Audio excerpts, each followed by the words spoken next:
Nshuti bakunzi b'iyobokamana TV rero nkuko dusanzwe dutangira tubifuriza amahoro n'imigisha aho muri mu bikorwa bigiye bitandukanye, tubibutsa kandi ko mwebwe mutari mwakora subscribe, gira vuba ukore subscribe byubasha kubona amakuru agezweho y'iyobokamana kandi amakuru akugirereho igihe. Uyu munsi rero dufite amakuru ajyanye n'igitaramo gikomeye cyane, igitaramo cyateguwe n'itsinda bita True Promises, igitaramo bise True Worship Live Concert, kuramya nyakuri.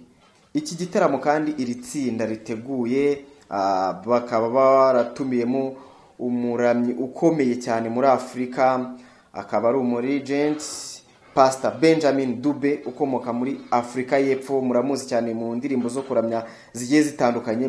Ni igitaramo giteganyijwe ko kizaba ku itariki 11 z'ukwezi kwa munani umwaka wa 2019, kikazabera i Rusororo mu Ntare Arena. Twaganiriye byinshi n'ubuyobozi bw'iri tsinda, badusobanurira uburyo bari kwitegura ni uburyo bari kugenda bashyiramo imbaraga nyinshi kugira ngo abakitabiriye bazabushe kuhakura amavuta n'umugisha. Hari byinshi twaganiriye rero n'iri tsinda, ni mu kiganiro n'itangazamakuru kurikira. True Promises dusanzwe turi umuryango w'ivugabutumwa ufite mission and vision. Abenshi bashobora kwiga mbese vision ya True Promises ni iyihe, mission ni iyihe, kugira ngo bivugeho gatoya mu cyamake. Vision ya True Promises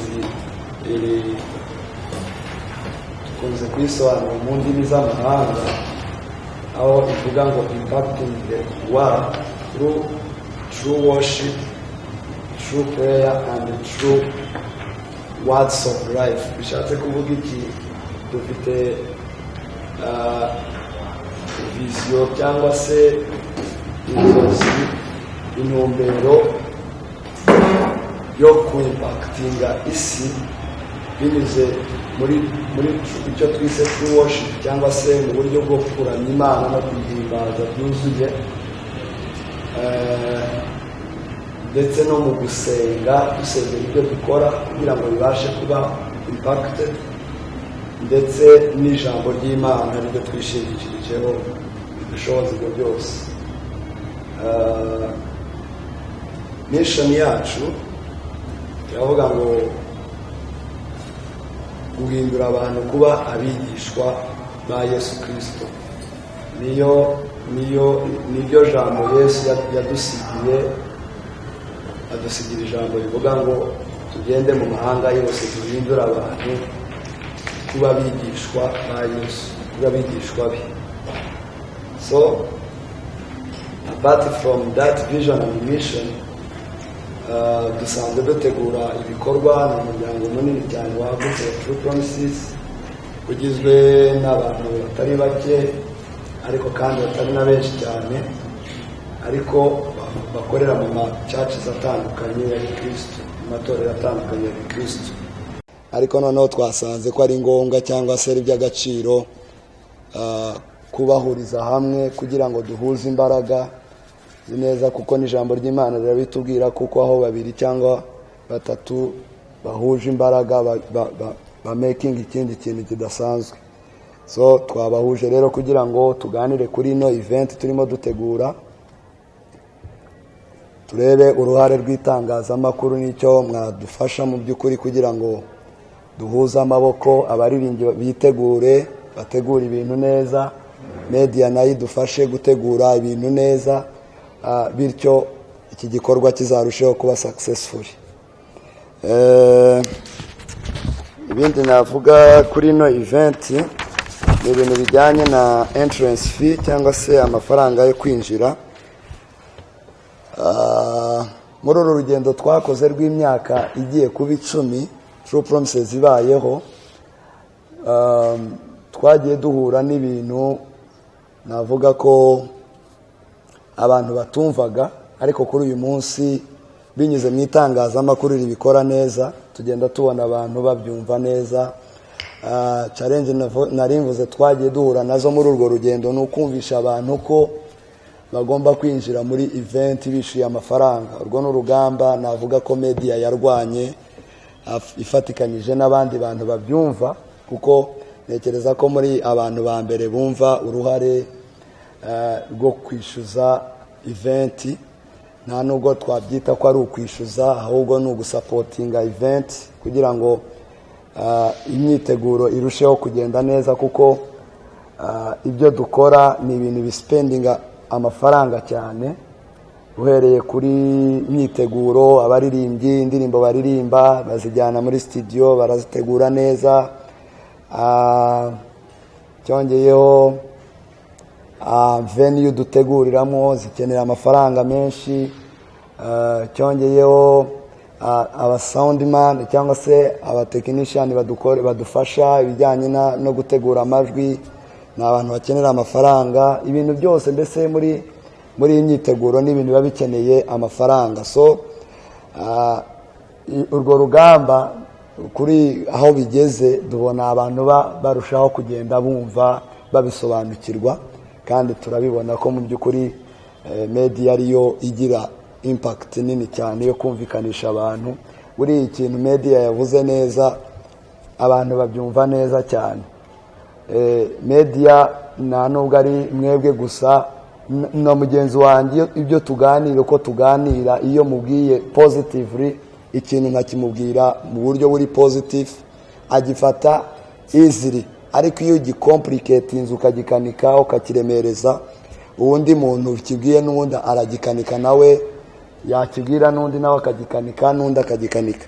So ni muri urwo rwego rero uburyo twatekereje ko abantu bazasapotinga ministry cyangwa se no gukavaringa some of the expenses tugira mu buryo bwo kwishyuza amafaranga ya entrance yo kwinjira, aho twabiteganyije muri buno buryo bukurikira. Hariho ibyo twateguye bita kwishyura mbere y'umunsi wa event, kwishyura mbere ndetse no kwishyura umunsi wa nyirizina wa event. So abazishyura mbere biri mu byiciro bitatu. Hariho icyo twita VVIP, hariho icyo twita VIP, hariho n'icyo twita regular. Imyanya y'icubahiro cyane, imyanya y'imbere ndetse n'imyanya isanzwe. Abazishyura mbere muri iyo twise regular bazishyura 7,000 kwinjira. Hanyuma umunsi nyirizina wa konseri bazishyura 10,000. Noneho mu myanya y'imbere abazishyura mbere bazishyura 10,000, ndetse umunsi wa nyirizina wa event bazishyura 15,000.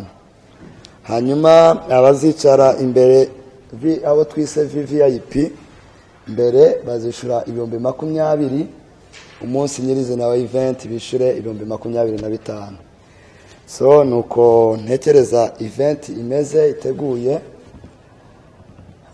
Bagenzi banjye bamfasha wenda kunyunganira imwe mu byo nagiye mvuga cyangwa se kongeraho ibindi, hanyuma tuze kubaha umwanya tuganire, kandi twabahaye ikaze muri sanga. Umuyobozi mukuru arakoze. Ndongeraho ibintu bikeya. Imwe mu mpamvu True Promises twifuje gutumira Benjamin Dube cyangwa tutatumye undi muhanzi uwo ari we wese, muri abantu bose bagira umuroro modo baba bifuza kuba bakora the same.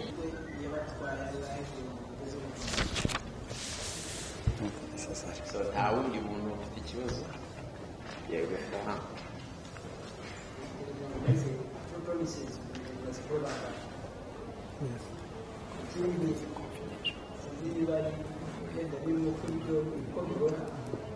Bona muri ministry isa naho igiye gufata hasi. Niko ubibona kubera iki byariterwa n'iki, ubona ko ibitaramo byinshi babona ko muri natwe kugira ngo bizaba igitaramo cyane, nubwo andi ma ministere amwe wenda atageze no ku myaka ikaba 10 nk'uko bimaze. ubona ko aho gutinya ugatinya gusa cyane biterwa n'iki?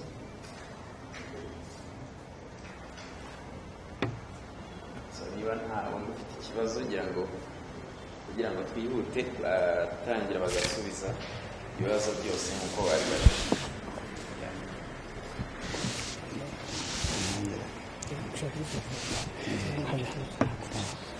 So reka dutangire dusubize bimwe mu bibazo mwabajije. I hope ko wenda nabyo bishobora kuza kubyara ibindi bibazo wenda mu byo turi bugende dusubiza birashoboka. Ikibazo cya mbere Calvin yabajije kuki twapanze conference, ese hari indi press conference ihari Benjamin Dube yahageze? Nicyo kibazo yabajije.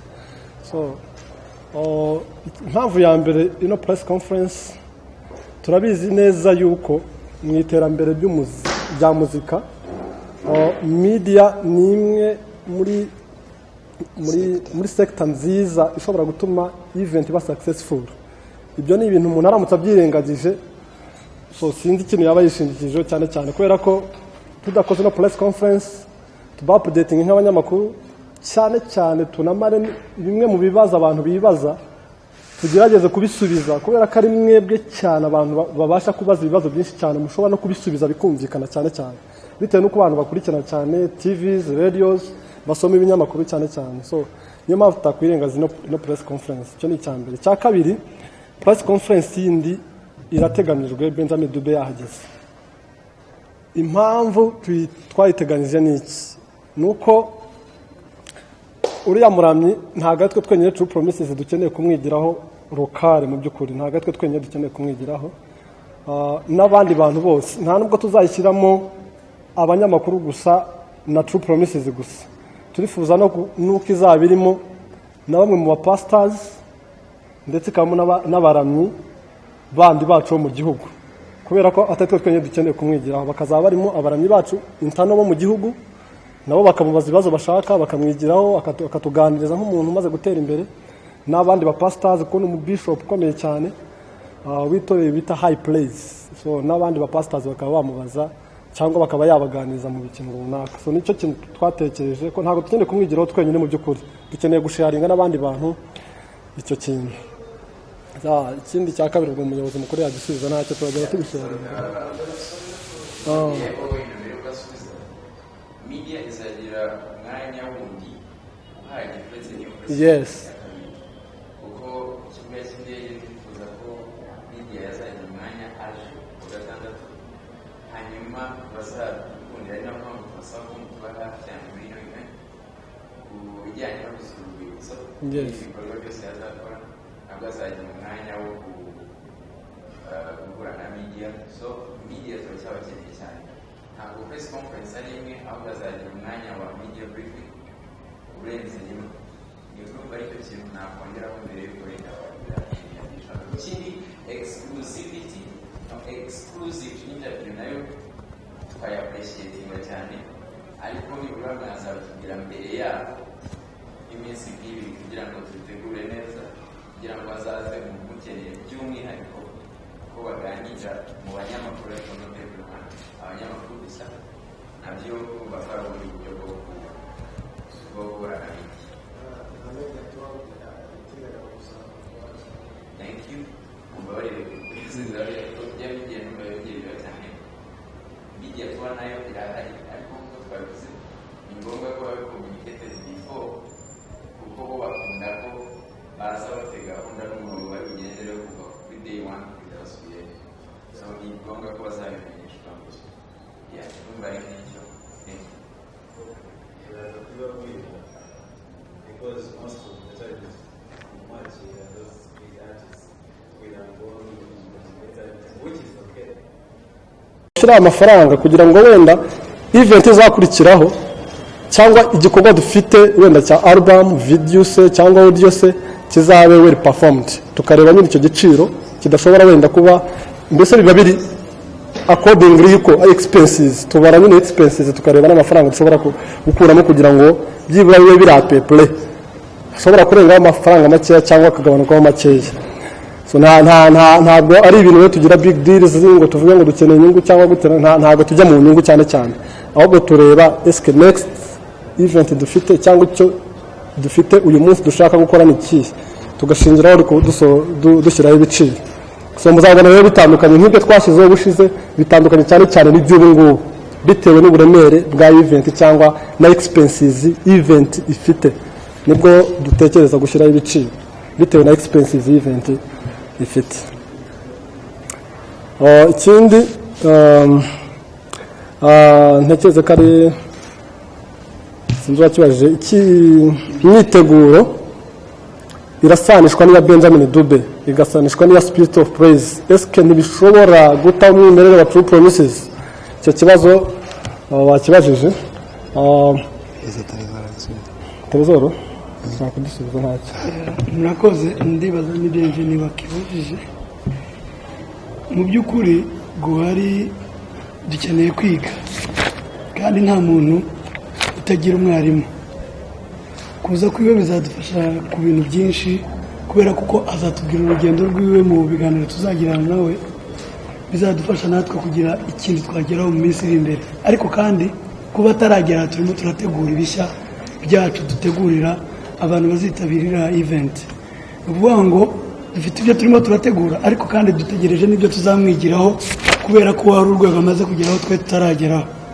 Abantu bashaka kuba batekereza wenda ko hari ugusanisha, kuri uriya munsi nta gusanisha guhari, kuko turimo turategura nawe agategura, ariko kandi hari ibyo tuzasigarana yatubwiye, yadusobanuriye nk'umuramyi ubimazemo igihe kirekire, bizadufasha natwe gukomeza urugendo rwacu. Ndumva ari uko nabisobanura. Murakoze.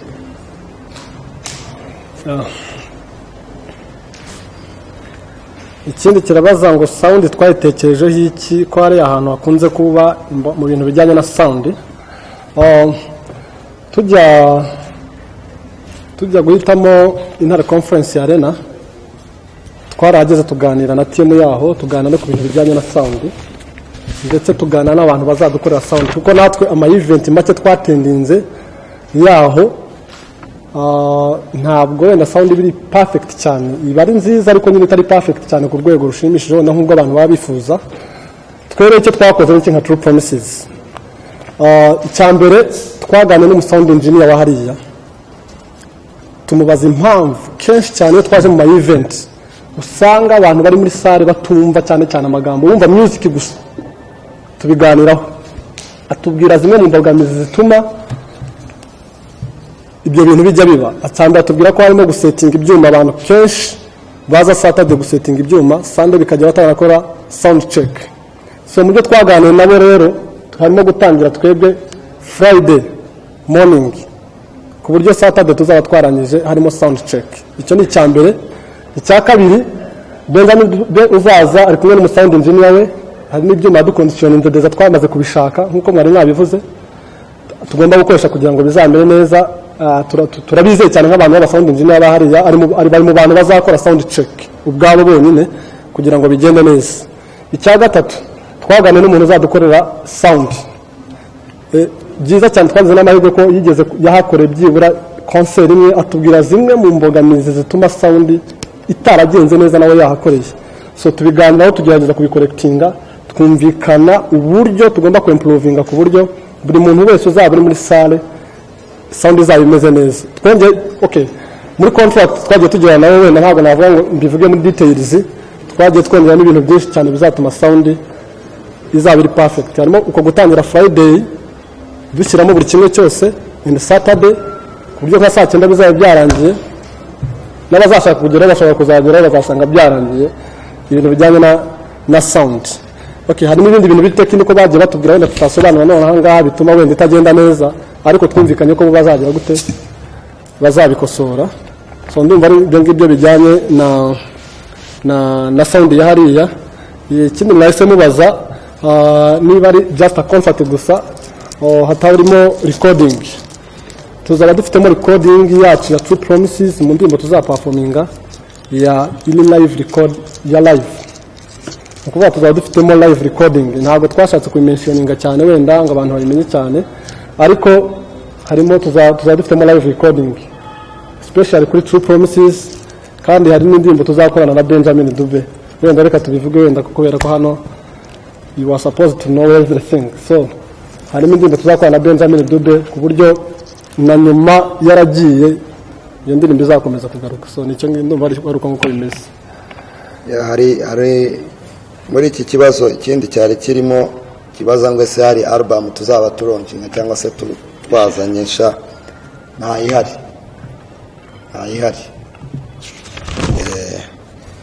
wabajije umubare wa True Promises ko tungana. Uyu munsi turi abanyamuryango 115 ariko bataririmba bose. Harimo abatsinda ry'abaririmbyi, harimo amatsinda atandukanye, hari itsinda ry'aba drama team bakora babyina indirimbo z'Imana, harimo itsinda ry'abavuga butumwa, harimo itsinda ry'aba protocol badufasha mu ma event yacu atandukanye. So umubare w'abanyamuryango ni 115. Hari uwabajije arabaza ngo ese ko dutinya gufata riske dutegura gake gukora event tese biterwa n'iki? Mu by'ukuri turashima Imana ko gake dutegura event ziba successfully zigenda neza, kandi that is our target. Our target ntago cyangwa se ntago intumbero yacu ari gukora successfully event nyinshi, ahubwo dukora event nke ariko tugashaka uburyo zigomba kuba successful.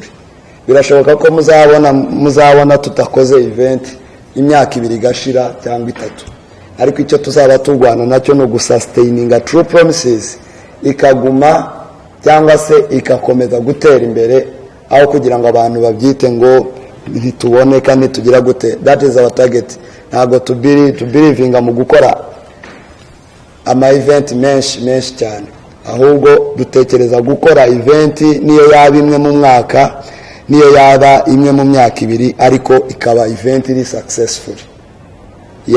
Nibyo dutekereza gukora. Nunganiye representa n'ubundi aramutse bisobanuye gutyo ko dushobora gutinda, byaba ari gutinya risk kubera ko dutegura ibintu mu gihe kirekire kugira ngo tutaza kugira ibyo twica, ariko turacyabyigaho ku buryo n'ibyo tuzajya dutegura byibuze buri mwaka tuzajya dutanga ibintu biteguye neza.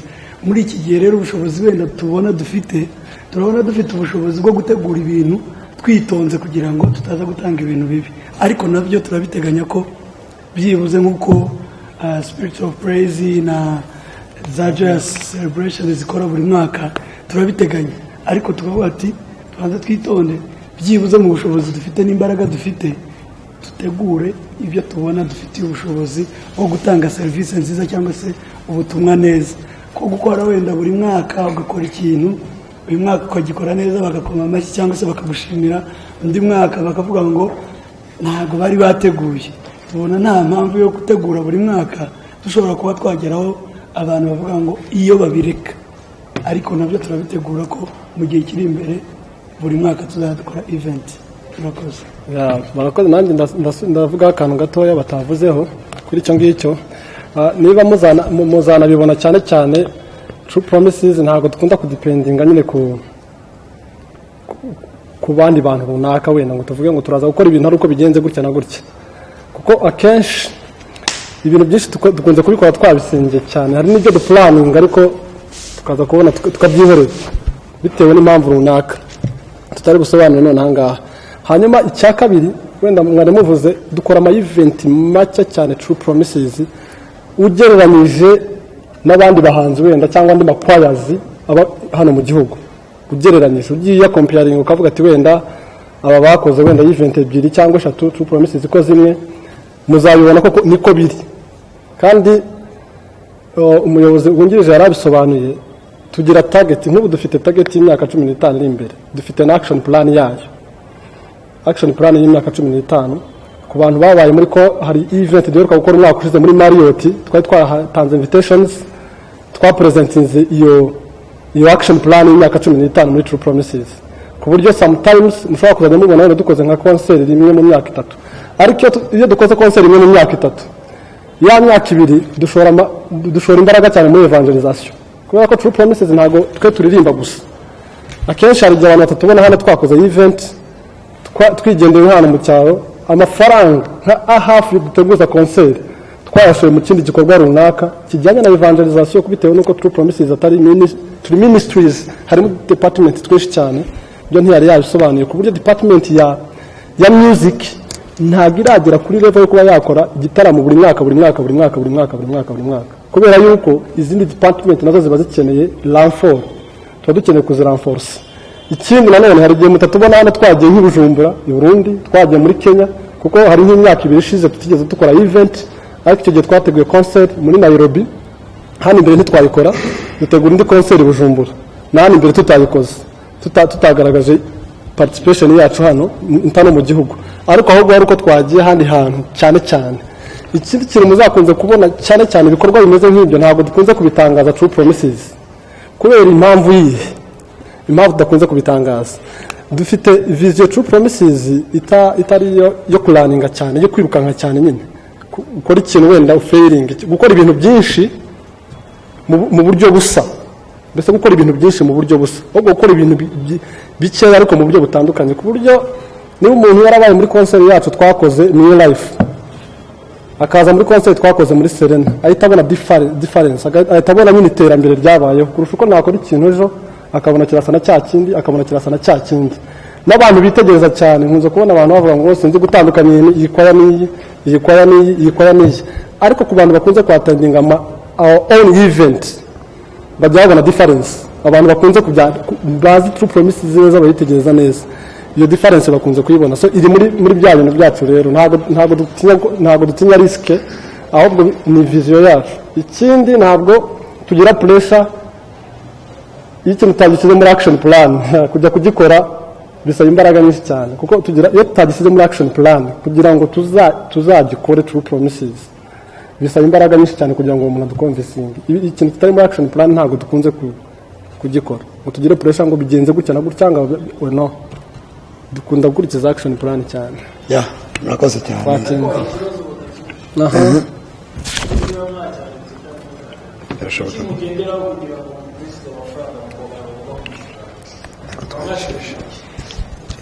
yagisubije wari uhagaze hariya, ariko yari yagisubije wenda twakongera tukagisubiramo kugira ngo gisobanukirwe.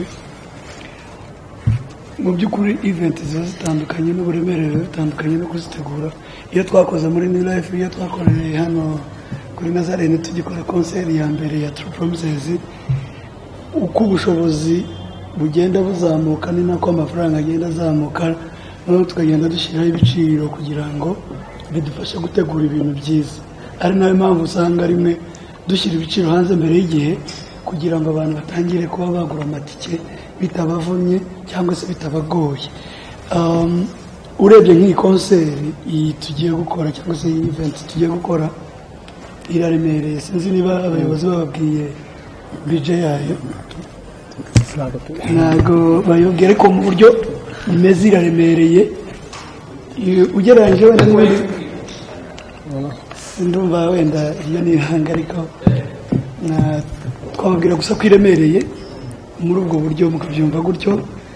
Ibiciro twashyizeho ndabizi neza ko hamwe n'Imana dusenga ntabwo bigoye, ari nayo mpamvu twabishyizeho mbere y'igihe kugira ngo abantu baje kubyitegurira. Kimwe gusa twababwira cyatumye dusetinga wenda bino biciro ni ukugira ngo bibashe kudufasha kwitegura event dufite. Sinzi niba wenda ikibazo cyane cyashubije kigendanye bitubwira ahantu Benjamin Dube, bitubwire se yabaciyemo cyangwa se